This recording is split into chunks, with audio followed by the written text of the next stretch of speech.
أول تقرير ده تقرير الأسهم، ده اللي من خلاله هنشوف فيه مجموعة من التقارير المهمة جدا هنشرحها دلوقتي بالتفصيل. أول حاجة هو بيبدأ يحدد لك متوسط حركات الشراء الشهرية اللي انت بتقوم بيها ومتوسط حركات البيع.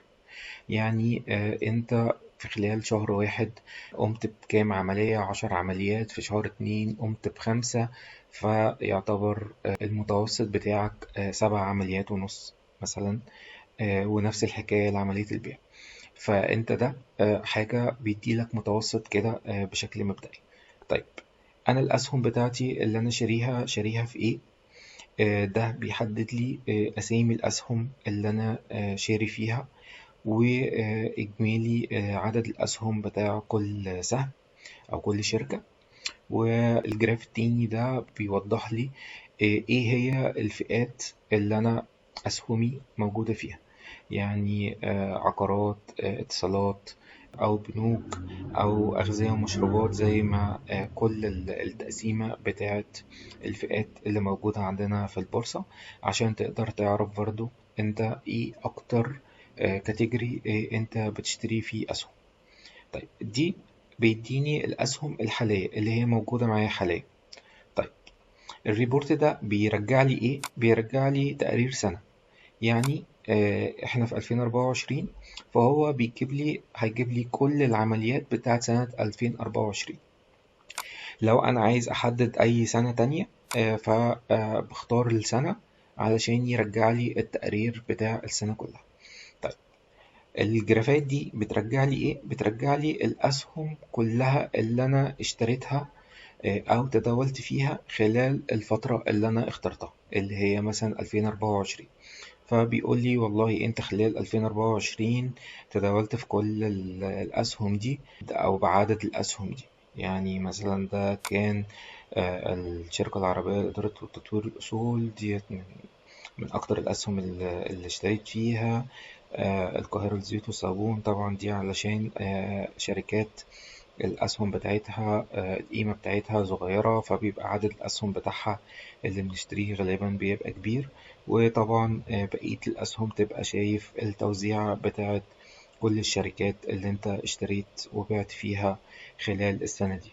ونفس التقسيمة ديت بالنسبة للفئات.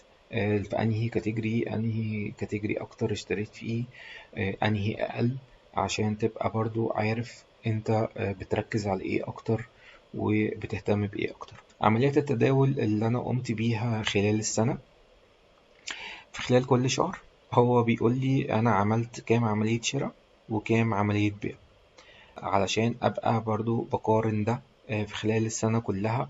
هو أنا إيه الشهور اللي أنا بتداول فيها أكتر في البورصة، أو الشهور دي الأقل أو المتوسط، أو برضو أبقى عارف بالظبط أنا بشتغل إزاي في خلال السنة، وإمتى. أو مثلا أنا بدأت السنة برقم معين وبدأت أزيد لغاية لما تضاعف ووصل لآخر السنة بشكل كبير عملية التداول، أو إن أنا غيرت الاستراتيجية بتاعتي. بدل ما كنت بعمل عمليات تداول كتيرة كل شهر، إن أنا قررت أشتغل على المدى الطويل وأقلل عمليات البيع والشراء بتاعتي، وأصبر على الأسهم بتاعتي لغاية أطول وقت ممكن. طبعا من تقرير زي ده هيوضح لك بالظبط انت الاستراتيجية بتاعتك عاملة ازاي وحققت ايه، وهل دي كده صح اكمل بيها، ولا انا محتاج اغير الاستراتيجية بتاعتي علشان اقدر احقق مكاسب اكبر. طيب، الجراف الاخير بيوضح لي عدد الاسهم اللي انا اشتريتها واللي انا بعتها في خلال السنة.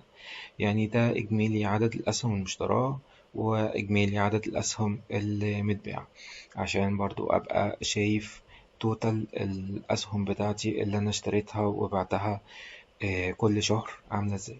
أتمنى إن يكون اللي انتوا شفتوه ده يكون مفيد ليكم. احنا مستنيينكم تكلمونا علشان تقدر تجرب بنفسك وتضيف كل عملياتك وتقدر تشوف. الجميل في الموضوع إن إحنا بنقدم شهر مجاني لأي حد حابب إن هو يجرب معانا، هنحط لكم رقم تليفون واتساب اللي نقدر نتواصل من خلاله. ولو عندك أي أسئلة عايز تسألها أو تستفسر عن أي حاجة، عايز تجرب بنفسك، حضرتك هتشرفنا. هنبعت لك أكاونت، حساب تجريبي لمدة شهر، تقدر تجرب بيه وتجرب كل الفيتشر وكل الإمكانيات اللي موجودة جوه التطبيق.